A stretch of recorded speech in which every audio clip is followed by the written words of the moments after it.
Yun ang ginakuan ko, ma'am, kay ang sa amin, camp lawas na to, pero parang inaalis na namin yun kay lawas sa to community na. Magsasampung taon na matapos malagdaan ang Comprehensive Agreement on the Bangsamoro o CAB at nasa ika-5 taon na rin matapos maitatag ang Bangsamoro government na bunga sa higit 4 na dekadang pakikibaka at negosasyon para sa kasarinlan. At ngayong dama ang kapayapaan at nandyan na ang Bangsamoro government, tinututukan ang estado ng tuloy-tuloy na pagbabagong buhay na tinatahak ng mga decommissioned combatants at kanilang mga komunidad para sa camp transformations. May camp transformation kami.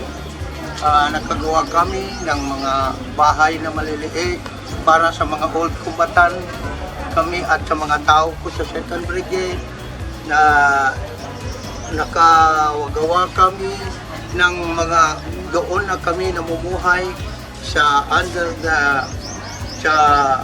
Ligawasan Mars na doon kami namumuhay sa Ligawasan Mars. Kaya ngayon masaya kami doon dahil ang camp transformation, ang lahat ng camp transformation sinusunod namin ngayon. Wala pang ibinigay na proyekto sa amin kung galing sa gobyerno. May ibinigay kami, may ibinigay sa amin galing sa NGOs. May project kami, boldo, floating garden, nabuuna namin yan. At nakita na ng mga ibang mga NGO, ang sobrang sampu lang siguro mga NGOs na pumunta doon sa amin, pati sila sa William, kapunta sila doon, ilang araw sila doon. I want to tell you that the UK government is 100% behind you and committed to the peace process, and very proud to be supporting a program that invests in the barn and that invests in peace. Our program is mostly about strengthening the institutions of government. So we work with the Bangsamoro Transitional Authority, we work with the Barn government. We also work a lot with women and citizens because we believe that there can be no lasting peace without the full participation of women and the full engagement of all citizens. But while our program is mostly about the political track, we fundamentally believe that the normalization track is essential and camp transformation is essential. It is a commitment and we must collectively deliver on it. And this is why I am so proud that the UK funds BSO's active program. So I want to congratulate everybody who has worked so hard over these last 10 years for your patience, because patience has been needed, for your determination, because it has also been needed, your commitment to peace, but also those who have worked hard in the BTA, in our camp crew, and the other organisations to make sure that eventually there was progress. And now there is real progress towards elections next year and a democratic voice in a parliament for the Bangsamoro people. We in Scotland know the importance of that within the United Kingdom. I was First Minister in Scotland, I was Chief Minister here, and I know the importance of the government and the parliament to the people that I represented, and the importance of the government and the parliament in the Bangsamoro for you for the future. But the work begins at the ground level, and I hope that this project with BSO and with the women's organisations will make a real difference, but I hope it is only the start, and we can see real changes in transport and education and health and in jobs and housing, and that therefore the future for you is the future that you deserve. You have my best wishes and my good luck, and my continued commitment, as well as everyone else from the United Kingdom, to support you in that process. Well done so far, and good luck for the future. Layon sa mga proyektong sinusuportahan ng UK government, kasama ang Voluntary Service Overseas of VSO, isang international development charity, ang pag-develop ng mga livelihood opportunities para sa mga dating combatants at mga komunidad nila na tinawag nilang VSO Active Project. At nakita nila ang agriculture at ecotourism development para sa maraming dating kampo sa Bangsamoro region. Kami dito sa barangay, dito sa lugar namin, hindi namin talaga, wala talaga sa isip namin or sa plano namin na pwede palang maging ganito. Pwede palang magkaroon ng ganito dito sa baryo namin. Kasi ang alam lang namin dito, pangingisda lang. Kung walang ulan, walang tubig, magsasaka, farming. Magtanim kami dyan. Pero ito, wala talaga sa akala namin na magkakaroon ng ganito dito. Nang dahil sa inyo. Ang floating garden, nagawa kami ng yari sa kawayan doon sa liguasan tubig dito. Kinuha namin ng sahig, doon namin inilagay sa yung mga silpe na binibili namin sa planter at linagyan ng lupa, tinaniman namin ng okra, mga ampalaya, lahat ng mga gulay na pwede kasama namin sa pagkain namin. Kami natutungkay na ipabili na namin sa mga tindahan. Marami na punta sa amin upang magbili sila.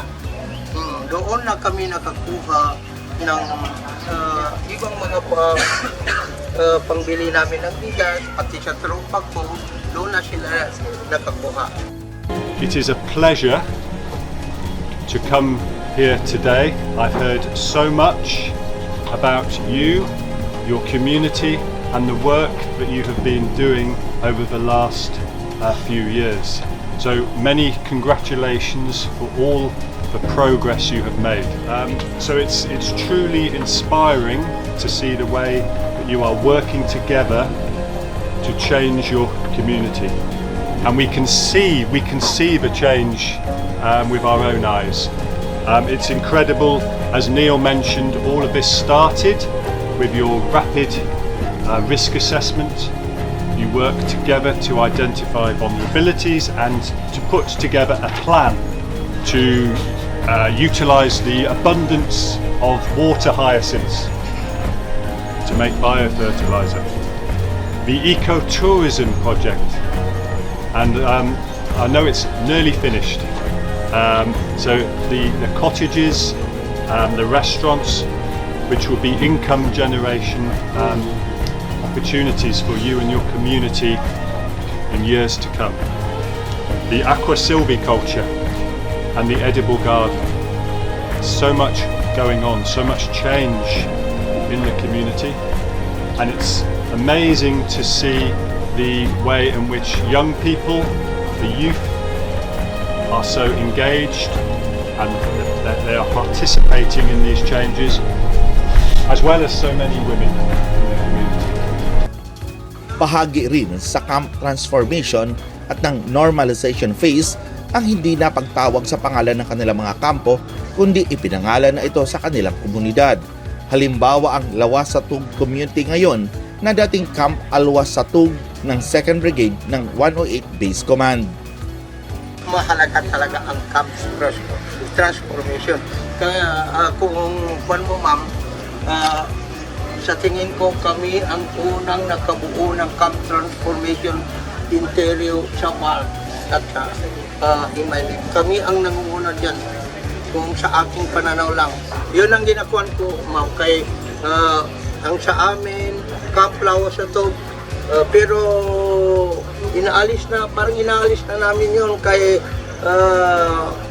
Lawasatug community na dahil sa amin ma'am, kung hindi namin magawa ito, kung hindi dahil sa UNIFIL at sa BISO na nagtulong sa amin, sila ang tunay-tunay na nagtulong sa amin pamumuhay. Lawasatug community.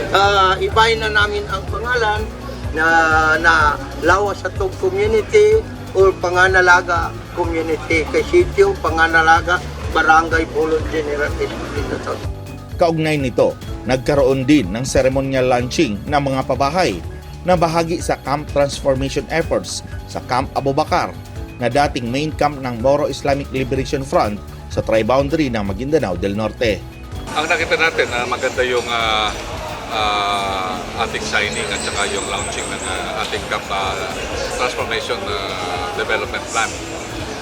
Ang maganda dito is yun nga, binigyan natin ng instruction ng ating pamanaher to really coordinate with different agencies, including yung DSWD, yung ating Department of Agriculture at saka yung National Irrigation Agency, at para magkaroon ng tinatawag na collaboration and harmonization of project dito sa area ng Kamakailan. Nakikita po natin maganda po kasi unang-una, meron po tayong phases ng transformation. Yung phase 1 or tinatawag nating level 1 is yung tinatawag na changing yung mindset ng individual combatants from being a combatant to a peaceful, productive citizens. And then yung level 2 is yung transform natin yung mga families nila. And then yung level 3, yung community na komunidad. Ibig sabihin, is consists of clusters of municipalities. Nakita namin na talagang ayon na ayon sa plano ng tinatawag natin ng mga private partners kasi yun ang wala sa atin previously. Kung makikita natin yung private partners, sila ang mag-generate ng revenue at saka job transformations sa mga unemployed nating mga kababayan. And we can only employ people if we will train them. And the different foundations are ready to deploy. And even yung ibang mga talagang mga private partners natin, karamihan sa kanila nandito na actually. Ang gagawin lang natin is co-consolidate natin, i-refocus natin doon sa mga vulnerable areas. There was a launching of the Master Development Plan of Camp Abubakar. Dahil yung ating National Housing Authority ay may i-implement na programa at minabuti nila na hindi lang i-focus sa kanilang housing project kundi yung Master Development Plan na yung ginawa nila. So doon sa Master Development Plan, napaloob doon yung resettlement areas. At initially yung i-develop na area ay nasa 300 hectares. At magpapatayo tayo ng resettlement area at ang initial na pledge na number of houses na itatayo mula sa national government ay nasa 130 at mula sa Bangsamoro government ay 100. Initial lang yan dahil ang target natin sa first phase ay 400 but yung funded natin ay nasa 200. Simula 2020, gumugol ang UK government ng 12 million euro para sa Conflict, Stability and Security Fund Program bilang suporta sa peace process. Mula dito sa Cotabato City, ako si Ferdinand Cabrera para sa Kutang Batu News.